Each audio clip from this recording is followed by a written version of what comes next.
Topik-topik apa saja sih yang sering ataupun cukup dominan dibahas dalam sebuah novel yang bertemakan pesantren?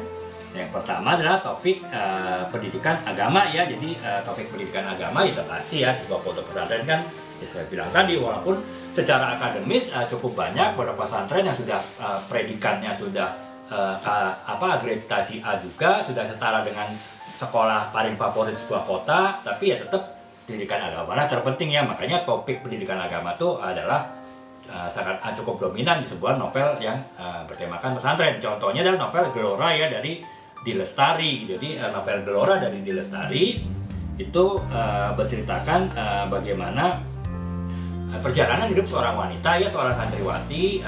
Dia berusaha mencari pemahaman mengenai keyakinannya ya dengan cara yang kuat ya, dengan usaha yang keras gitu dalam sebuah pesantren. Jadi itu ya novel Gelora dari Di Lestari yang bertopikkan pendidikan agama gitu. Kemudian yang kedua adalah topik konflik generasi ya. Jadi konflik antar generasi itu kan sering terjadi ya, apalagi dalam sebuah pondok pesantren yang budayanya masih tradisional. Itu kan mungkin dominasi kiainya yang mungkin sudah cukup sepuh ya, sudah cukup berumur, itu sangat dominan, sementara ya para santrinya kan anak-anak muda kan, remaja yang bisa jadi terjadi kan konflik generasi ya, yaitu pertentangan antara tradisi dengan modernisasi misalnya. Itu bisa terjadi. Contohnya adalah novel Sang Pemimpi ya, jadi dari Andre Hirata gitu. Novel ini bercerita mengenai perjalanan hidup seorang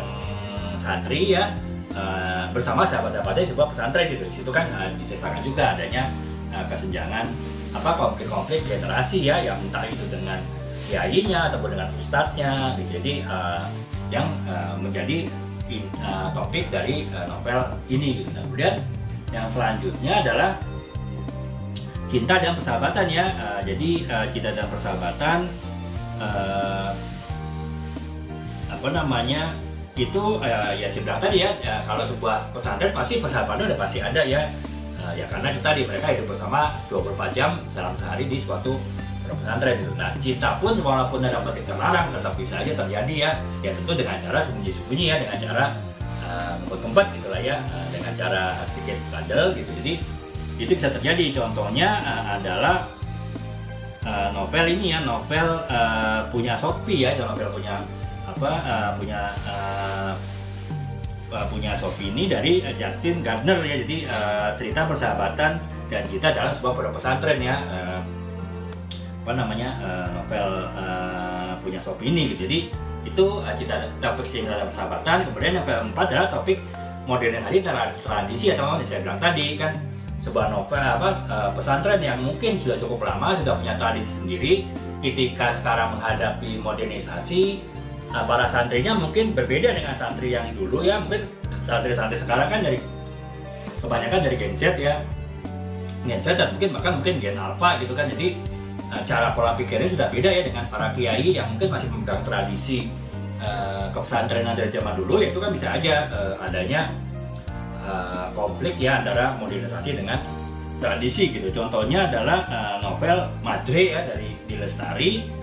Jadi yaitu bercerita yaitu perubahan zaman yang membuat sebuah konflik di sebuah pesantren ya, antara tradisi dengan modernisasi yang terjadi gitu. Jadi itu ya